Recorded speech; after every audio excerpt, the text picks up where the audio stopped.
At the same time, I started having teachers in the 4th grade and then in junior high and in high school who started steering me toward reading. And I fell in love with reading.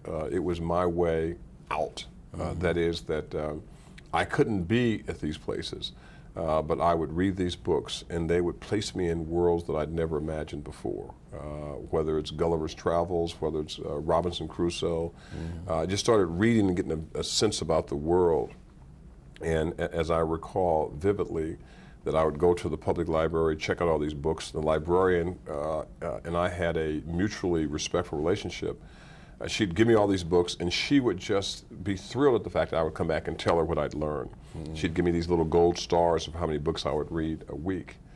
And I would go home and would hear the train going through Merced, Southern Pacific, going north to south or south to north at night. And I imagined being on that train, and I dreamed dreams that seemed unimaginable, that I could go places that seemed unimaginable before. I could be somebody that I wasn't. I was no longer black or poor.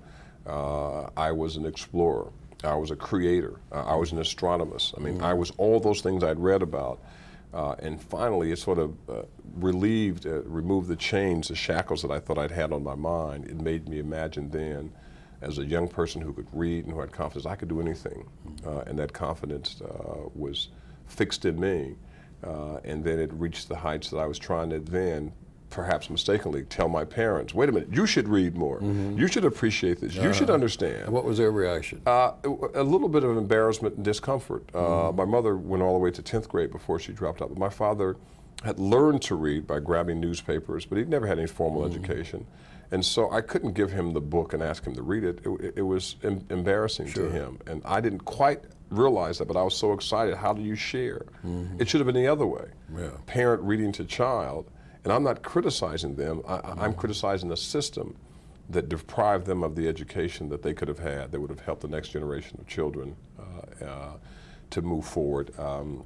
And the system denied that opportunity to them. But still, you mentioned a moment ago that they encouraged you to read Yes. and to study and to learn. They knew this was valuable.